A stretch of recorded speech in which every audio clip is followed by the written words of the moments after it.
Kalau dia soalnya nggak bisa salah, soalnya panjang.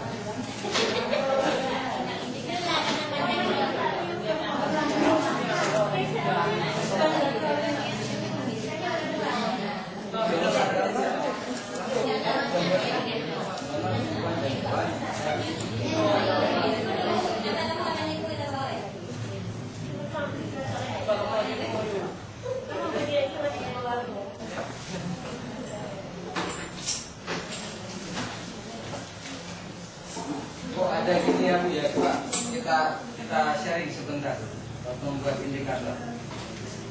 Ini saya menunjukkan satu kali yang seperti ini.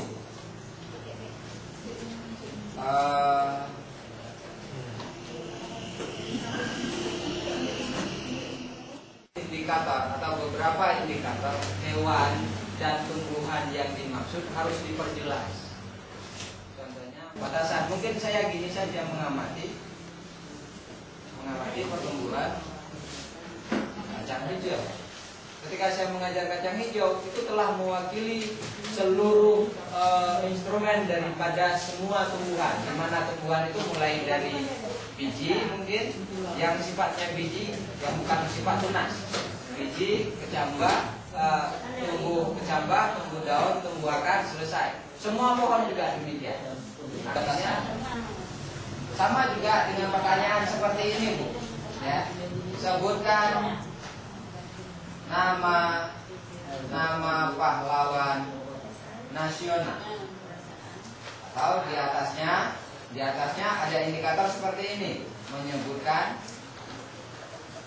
nama pahlawan nasional. Yang di atas ini saya sebut sebagai indikator. Dari indikator ini kan muncul soal kan?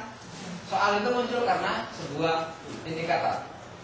Kan soalnya kira-kira ini Bu ya. Kalau dia mampu menyebutkan indikator ini tercapai, nah, bagus nggak indikator ini? Terus soalnya ini.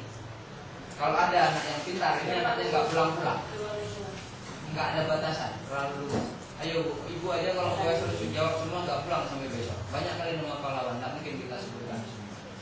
Jadi dikasih batasan, sebutkan nama pahlawan nasional. Indikatornya juga di atas berubah, itu namanya sudah dikasih batasan. Artinya kalau dia mampu menghafal 5, itu mewakili mungkin dia punya kemampuan yang lebih dari itu. Sama seperti hari ini saya nggak berubah semua adik. Saya punya analogi, kalau satunya bisa, yang lainnya masih bisa karena prosesnya sama. Bunyi bahasa ini menirukan bunyi dan suara tertentu seperti dikasih batasan. Suara burung, ombak, kendaraan, dan lain-lain. Kasih batasan. Tupoksi daripada ini adalah suara burung, ombak, dan bencana